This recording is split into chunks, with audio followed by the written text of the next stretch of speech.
Welcome to JetNation Flight 29. It's been a minute, BP, but this is going to be our new home for our show. We're going to rock with you guys at least once a week. Bilal and I will be here talking all things Jets football. I'm hopefully going to go live during pre-games and post-games. There's a lot of other stuff that we'll get into, but I'm excited to be part of the JetNation family. BP, what's up?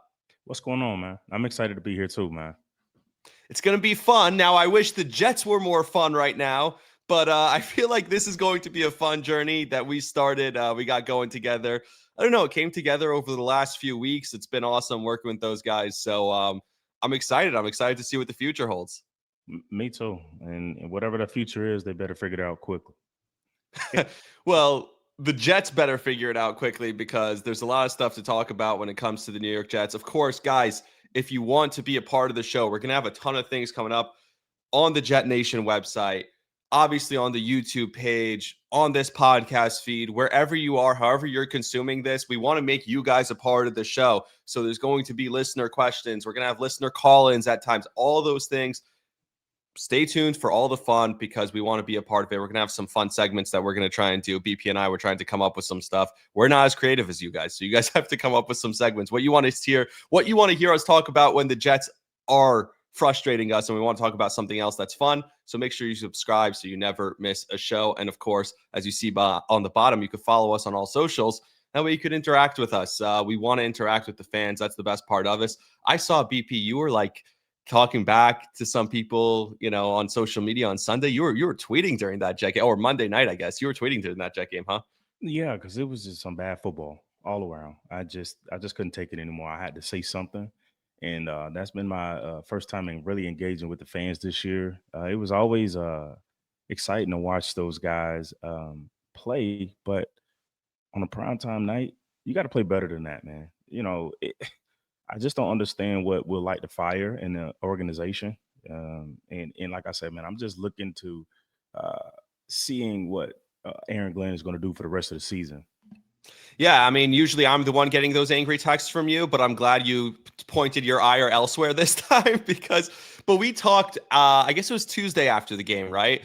So I want to share some of that conversation, but first, so the Jets are 0-4. Now, I need to preface this for people who aren't familiar with the shows that we've been doing, and you've said this the whole offseason. You talked about you were interested. You wanted Aaron Glenn to be here as the head coach. You said he knew the market. He knows the Jets.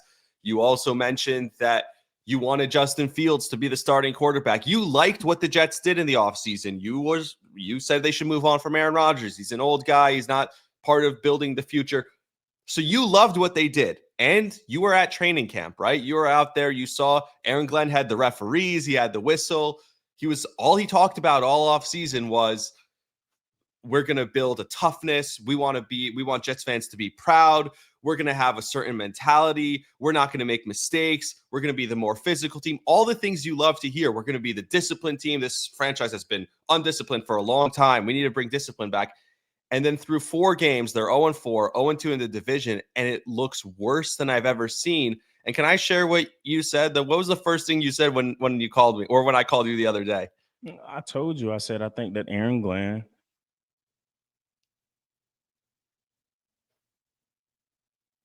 should take over play calling on defense.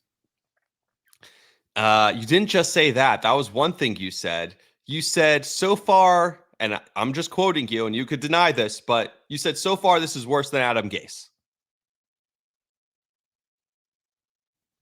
It is worse than Adam Gase. It's bad. It's very bad football. And the problem is, so far, we still have a ton of football to play, but so far, this has been worse than the Jets have been in about 5 years. This is pretty bad.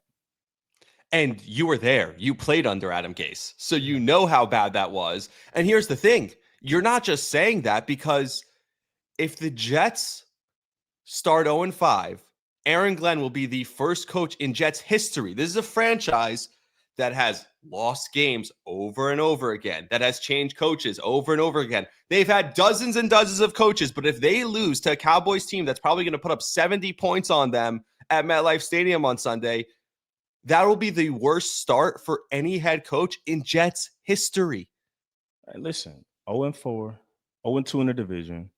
This isn't just a hole you can climb out of. I mean, firing Steve Wilkes is a beginning of it, but you have a long way to go. I mean, there's a lot of things that need to be fixed on that team, special teams and defense in particular, but they have a long way to go. I mean, this just looked like they just put pieces together just randomly. And I know injuries happen, but it happens throughout the entire league. I want to see these guys gel together and see if they can put it together and make a run. The problem is, and here's the problem, because no one's giving up on AG through 4 games. This guy played here. This guy was a scout here. You were part of the organization when he came back here. You obviously saw him at training camp. But the thing his campaign, what his platform, if you want to call it that he ran on to become Jets head coach was all about discipline, was all about we're going to clean up the penalties, was all about we're going to play tough physical football. Remember last year when Jeff Ulbrich ran a tackling practice in like week 15, he had to show them how to tackle on a big screen. I feel like Aaron Glenn maybe should bring Jeff Ulbrich in to teach them how to tackle, because this right now is worse. This is a worse coach team than what Jeff Ulbrich had. This team is not lacking talent. Look at the games. They were close in 3 of the 4 games. You know why? Because of the talent on this team. I thought coming into this year, they were going to struggle because the talent wouldn't be good enough. But I thought we'd see a difference. I thought, to quote Aaron Glenn, I thought we'd see a product that we could be proud of. Instead, it's been the opposite. I've seen talent. I've seen Justin Fields make plays. I've seen Breece Hall look good. I've seen this offensive line be great. I've seen them make plays on special teams, at least on the defensive side of special teams, not on the offensive side, which we'll get into. I've seen Garrett Wilson look good at times. And the team keeps, like Breece Hall, to quote him, shooting themselves in the head. That's what he said after the game on Monday. And it's so true. They come into games, they start slow in every game, same old Jets. They have a big penalty in big spots, same old Jets. They give up 3rd and 4th down conversions. How many times was it 3rd down and it's just Tyreek Hill running wide open in the secondary? Like, he's the number 1 guy. Don't you know? Like, how do you not know to stop him? And then on 4th down, you could make a stop at the goal line. And instead, no, you're giving up a touchdown to Darren Waller, who hasn't played in 2 years. Like, that's who you're giving up the touchdown to. It's just everything. And then where are these guys' heads? Like diving on a guy, Tua, who you know is going to be extra protected, even if you didn't hit him. You dive on him after the play is dead, after the whistle is blown. Why? A guy calling a fair catch at the 2-yard line. What are you doing? Yeah. Or returning it at the end of the game, taking 8 seconds off the clock. Like, there are so many things that are just, these are not talent things. These are coaching things. So how can a guy who all he's preached from the moment he's gotten this job till today, all he's preached is that he's going to clean up these things, and now it's worse than ever? How is he the right guy to fix it? I will say this. Everything that Aaron Glenn stood on during his press conferences this year in the offseason, it made you believe what he was thinking. I mean, I still believe him. 100%. I was all in when he talks. I still believe him, but I also think that there's a time that now he has to keep his coaching staff accountable, because you as a head coach are as good as your assistants. If you look at all of the great head coaches, they had coaches under them that are not going on to be head coaches. You have to look at your coaching staff to see if you're preparing your guys to go out and win games. And I hate to see that everything that he stands on, everything that he wants to represent for this organization, his guys are doing the complete opposite. Like you said, the fair catching, the penalties and big time moments. You send those things. That is just undisciplined football. And it's so bad that now you have Jet players coming out saying that, oh, referees are just throwing penalties because we're the New York Jets. No, maybe it's just because you're just undisciplined. All right. And it makes it easier to pull that flag.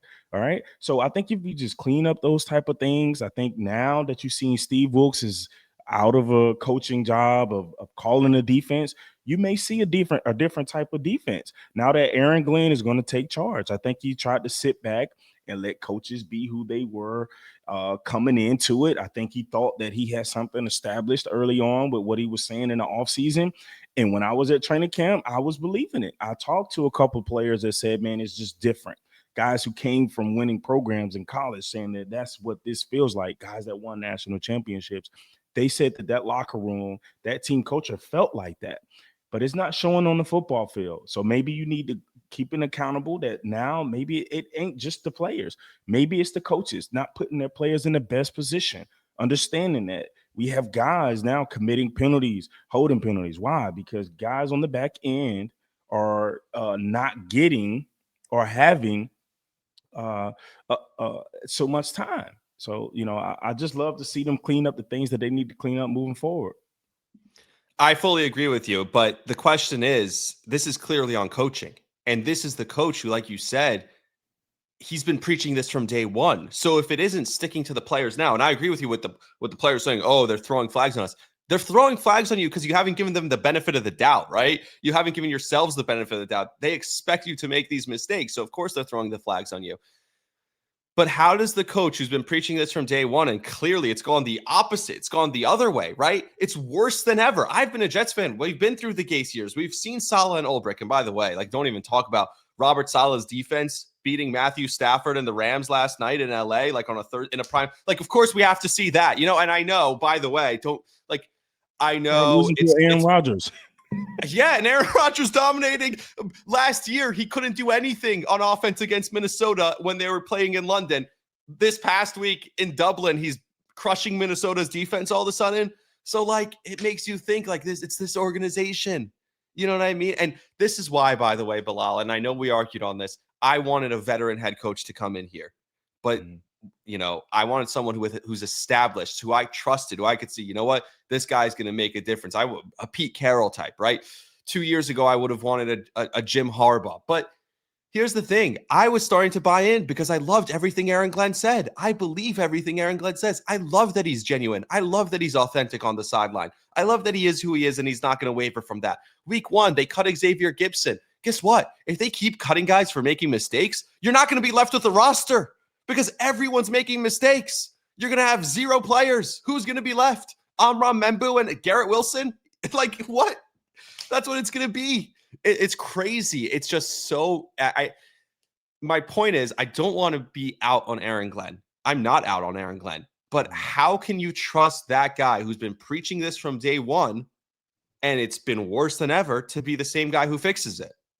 I think he has to come in and fix the scheme for his players. It can't be just my system. It's about the players, man. So if they can't be productive in what you're doing, then you need to find a scheme that's going to fit what you're doing, or else you're going to get. But it doesn't matter, Bilal. It goes beyond 6 pre-snap penalties on offense. That's beyond scheme. That has nothing to do with scheme. Yeah, that's having your head up your ass. That's just keeping everybody accountable. I mean, he's trying to keep everybody accountable.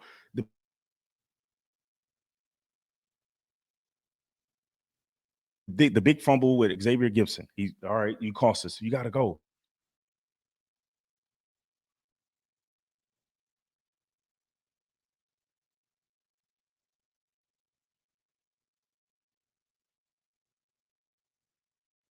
And he had a head coaching experience.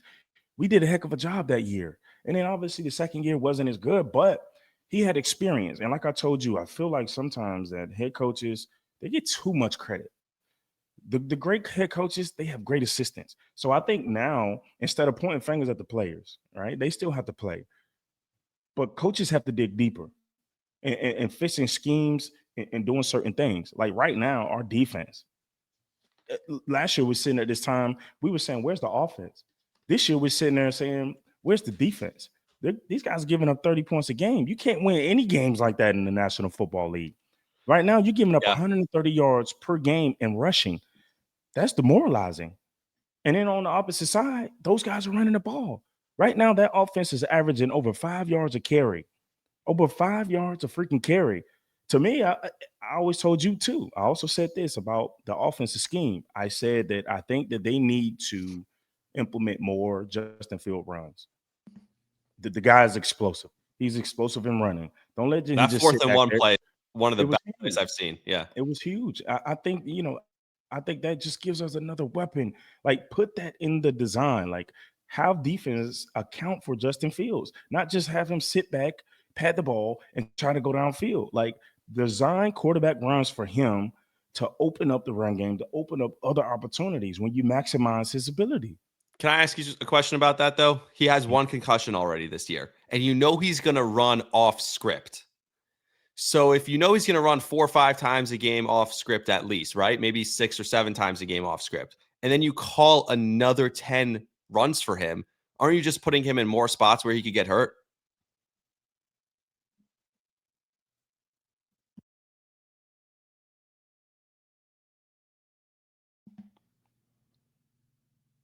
And guys, quarterback coaches emphasize, hey man, protect yourself. Get out of bounds when you need to. Don't slow up. Full speed through the out of bounds. Slide when you need to. The NFL is doing a great job of protecting quarterbacks now than ever. So I think the biggest thing for him is just learning how to get down, learning how to protect himself. Yeah, that's fair. I get that. It's just the offense has been, and if you want to talk about positives from this team so far, the offensive line has been incredible. You lose AVT before the season starts, you're thinking, oh my God, here we go again. They haven't missed a beat, right? They moved Hitman to guard, Myers at center, boom, boom, boom. The offensive line, you talk about the two tackles on either side. I mean, those guys are insane, right? Membu and Fashanu are just insane. You understand why you drafted them. By the way, Mason Taylor, and he had like his breakout game in Miami. They're finding Garrett Wilson. You think Garrett Wilson's the only guy that the defense needs to worry about as far as wide receivers, right? He literally is the only guy that defense needs to worry about. And yet they're still finding ways to get him the ball. I wish they would have done that early in the first half. And he was mad in the first half. You saw Garrett was like, get me the ball. And those two catches that he makes, by the way, he barely pushed off. That was a terrible call on the offensive pass interference. I've seen guys do way less and get away with it. That's just some hand fighting down the side. He would have had two of the greatest touchdowns of the season so far on two plays down the right sideline. Those are incredible. So clearly Justin likes throwing it to him down that right sideline. He had the touchdown against Pittsburgh down that right sideline too, right? So Brees Hall looks good. I know Braylon Allen's going to miss some time, but Isaiah Davis looks good. This offense has been awesome. I know Justin Fields had one terrible game against Buffalo, but other than that, he's looked really good at times. So, like, the offense, I'm really impressed with. I'm impressed with Tanner Eckstrand's play calling. He's looked great so far. I love the fact that on a 3rd and 6, they'll run the ball down your throat and pick up a first down. Look at the movement the offensive line gets. Like, I love everything I'm seeing on offense, and yet I can't enjoy it because it's just part of the bigger frustrating picture of what this team has been so far. I think because you see a lack of production from the two units that have been successful over the years in the organization, and that's special teams and that's defense. How much do you think your guy, Brant Boyer, not being there makes a difference? It makes a huge difference. He's one of the best special teams coordinators in the football in the National Football League right now. And I've had an opportunity to play with the Mike Westhoffs, who's a guru. Brett Boyer was the man. He was a player's guy. He understood what it was like to take care of your body, but still demand the effort that you needed to be successful on Sunday. Like, you see that now coming into this season, like how big a guy is. You're one coach away from being successful. I think that Aaron Glenn now taking over the calling duties will make the difference going on into this game. Players do need to play better football, more disciplined football, and more complete football. Like, that offensive line is doing a tremendous job. You're seeing the throws that Justin Fields is making when they're giving these guys the time. And if anything breaks down, he's using his legs. That's going to open up the run. I think when they figure out what to do on defense, and I think that starts up front, I think the defense is just right now, they're just not in sync. You got guys they're misfitting gaps. You got a couple injuries over there, Quinnen. You got, the coverage on the back end. And my gosh, the tackling is horrible. They need to do a good job of cleaning that up, and I think you'll see a different defense. I know, but it's been 4 weeks of the tackling. Like, this was supposed to be, they were doing tackling drills in preseason, and I was like, literally, I had a hard on for it because I was like, oh my God, we're doing tackling drills. This team's going to be awesome. We're going to be one of the best tackling teams in the league. And then you come out, and it's like, what happened to all those drills? And like, some of the things, though, are things that every single Jets fan could tell you we've known. Like, how's this coaching staff not paying attention? Like, Michael Clemens, if I see him one more time hit a quarterback late, if I see him running like this in slow motion, those big choppy steps, over pursuing, like, it's unbelievable. I've seen it for 3 years. How does this coaching staff not see it? Like, I wouldn't have put him on this team. And then, like, Xavier Gibson, how many times did you and I talk about that he can't be the punt returner? And then they still put him out there. So, like, you get what you deserve in a way, right? You get, because you're making these mistakes as the Jets coaching staff. So they're coming back to bite you. No? Yeah, I mean, and truthfully, I think there's no identity right now for that Jets defense. Like the guys that we're depending on, you're not really hearing their names, and when you're hearing it, is because of a flag. Like Sauce Gardner is a tremendous talent in his league, but the penalties are costly. They're He had like undisciplined. a 50 It, you PFF know, grade the other night. yeah, it's bad. So what can you do as an organization to clean that up for your franchise guy? He's a heck of a player, but at the end of the day, he needs to be held accountable just like everyone else. I think that the New York Jets need to find that one guy that can be the staple for the this new scheme, this new defense that's coming in this year. Dak Prescott is an awesome quarterback, and he's a great leader. I love Dak Prescott. Love watching him play. I'm happy to see him healthy this year. But that offense, man, they've been awesome in every game. And if you have Andre Cisco and Brandon Stevens on the field on Sunday, Dak's gonna find them and he's gonna torch them.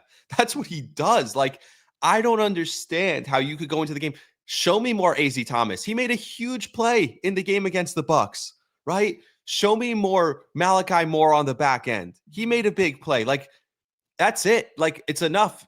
We're 4 weeks in. No more messing around. You want to hold guys accountable? It starts with two guys that you gave big free agent contracts to that, by the way, everyone at the time knew they were terrible deals. Remember last year, Aaron Rodgers had his best game against Andre Cisco. He torched him up when Cisco was playing down in Jacksonville. I worked in Baltimore with the Ravens for 2 years. All my Baltimore friends were texting me when the Jets signed Brandon Stevens, like, good luck with that guy. He stinks. You know what I mean? And that's coming from a Ravens defense that couldn't stop anyone this year, by the way. So, like, it's just, I don't understand how, if us, you and I, and forget about you played, you've been a part of it. You know what it looks like. Me, a fan, a season ticket holder, somebody who works at WFAN, by the way, just throwing out my credentials to the new people who are new to the show 20 minutes in. Probably should have done it at the top, but hey, here we are. But like, if we see it and everyone listening and watching sees it, why isn't AG and this coaching staff see it? It's just, it's frustrating. I want to give him the benefit of the doubt. I want to think that he could fix it, but I'm I'm nervous that Sunday is going to be an all-time low and they're going to be 0-5. Listen, I've heard it, and my wife actually mentioned it to me. She was like, "Man, why is it that guys come here and their careers just go down?" She was like, "But you played there 9 years. Like, what's different?" I said, "I don't know. I don't understand how guys come here. They have a name, they have a track, they supposed to help you out, and then they No, don't. And then they Stevens don't. and Cisco were not supposed to be good. Yeah, so I don't understand it, and it's not my place to understand that. Just looking at it from the outside in now, but as a fan now, as a freaking miserable fan, man, I love the Jets, I love the organization, but I want to see them win. Yeah. And I don't know, the last show, Remy, I was biased, but I think I have to be honest, man. This is probably the worst football I've seen in the organization in a very long time. Like I can only imagine what it's like in the locker room right now with everyone, especially when you have a coach who is probably now is going to be he's probably going to be on you now. So now you have to be coachable as a guy making all that money, as a veteran, as a guy who is solidified in the National Football League. Now everybody's uptight. Like I want to see that because we need that. I think Let the me Jet ask you about that fan though. base, they deserve it. You're a season ticket holder. You deserve it, Rami. And the rest of everybody, that paid their hard earned money, they want to see some good football, and I do too.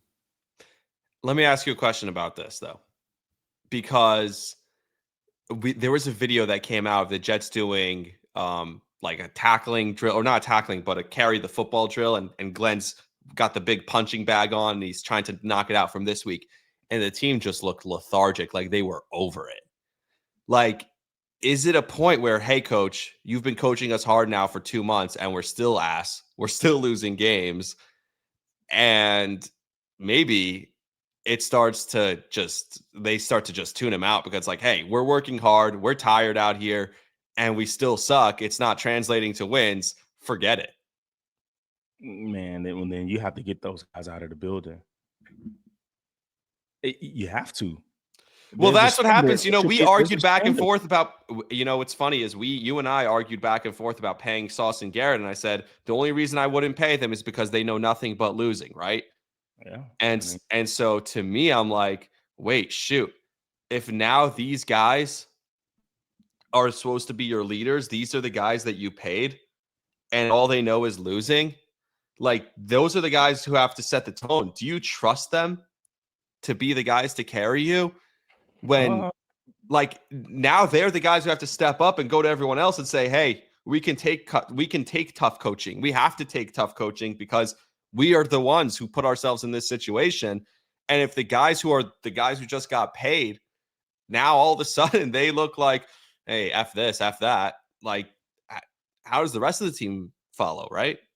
yeah, you're absolutely right about that. I think leadership, to me, honestly, leadership is not position. Leadership is action. And until those guys probably step up and have a players only meeting and say, hey, look, at the end of the day, this is what we need to do, then there's nothing that's going to change. You Dude, know, if you have a habit of losing and you don't do anything differently to win, then you're going to continue to lose and you're going to continue to have that losing habit mentality. And then that dude. that that mentality becomes survival mentality, just going day to day, just getting by, doing enough to get by. And I think this time now, Aaron Glenn is saying, yeah, I'm putting these gloves on. We're doing a ball security drill. And if you don't like it, that's the guy that's a loser. Get him out of the building. At the end of the day, I think he's saying, Like I hey, I've said, been around an organization, and this is what it's supposed to look like. These are what the players' energy is supposed to look like. This is what leadership sound like. Like, I think he's going to bring that, and hopefully there's a light bulb that goes off in Garrett Wilson's and Sauce Gardner's head, and you still have Quentin Williams. He's still on that team too, but the defense is so out of sync. Like, you like, where is Quentin Williams? So I think there's an opportunity to turn it around. It's going to be a very deep hole to get out of. Can they get out of it? I think so. Can they go to the playoffs? That's going to be very hard. But I think they can start winning some games with Aaron Glenn taking over. the problem is we're 4 games in, and you hear what you're talking about. You're talking about a players' meeting. You're talking about things that we thought would be done that just wouldn't happen. Like, this is the worst it's been. I don't even care about the playoffs this year. I know it's tough to say that a month into the season. It's just now October, and it sucks to say that. But how could I care right now about the playoffs, right? When I'm just worried about the future of the organization. That this, like I said, you said, get those guys out of the building. Aaron Glenn's gonna be left staring in the mirror, standing alone. Like, there's gonna be nobody left because it's been everyone. Like, the offensive line, by the way, I can't even fault them. They had a couple of pre-snap penalties, nothing bad. Garrett Wilson, the push off, come on, that's BS. But everyone else, literally everyone else, other than Garrett Wilson, Brees Hall, and the offensive line, has made massive mistakes so far this year. And I just don't know how it gets fixed. I don't want to be super negative. Like, if you're listening to the show, I appreciate you guys. The first 25 minutes of it or so, we've just been super negative. That's what's been Because the happening. season's been negative. They're 0-4. I know. That's Positive about we have to anything going stay. on. Look, we'll always keep it a buck, but you hear us right now. Yes. Bilal played for the team for 9 years. Every Jet fan loved you because you didn't make mistakes. You always were making up for other people's mistakes. We told the story with Willie Colon where he takes the penalty. Next play, you take it to the house on the bubble screen against the Giants, right? That little slip screen. That's everyone's like favorite play. You shoving Gino into the end zone. People think about those extra effort plays, the extra IQ plays that you made, doing whatever the team asked you. It didn't matter how many times they brought in a running back to start over you. You were still there averaging yards per carry. That's like, I'm not trying to glaze you right now. I'm just pointing out what you did as a Jet and why Jets fans love you, right? My point is, we want to see more of that. And now you're on You the have to other find side those of it. players, though. You Yeah, have to find those players, and those players aren't those players aren't the superstars sometimes. You know what I mean? Like, it's not but the superstar sometimes they players are, that are going Bilal. to do the dirty work. Yeah, but Sometimes they are, sometimes but very rarely do look they at really fit Detroit. that. Go to Detroit. The guys who are carrying that team are Amon Ra, a guy who's all hard work. You see the videos of him and his dad, or Penei Sewell. These are the superstars of their team. DJ Reed was a guy like that, and now he's playing in Detroit. Like, that's the thing. Like, Dan Campbell, when they asked him this year about losing the coordinators, and what he said, it's all the players. It's all about the players. What made them special, and Aaron Glenn comes from Detroit, right? That's why I'm using them as an example. What made them special is their superstars led by example. AG needs to find those guys because right now he doesn't Brown have has a them. franchise quarterback over there. But Jared Goff went to a Super Bowl and they gave up on him, Sean McVay. But that is a franchise quarterback. Jared Goff is the franchise Bilal, quarterback. if they would have said these stats are better than Drew Brees' right now through 7 seasons. I know, but if he's a heck of a player. So Brown has a lot of, that him being able to speak on certain things, they were winning because those two had a chemistry.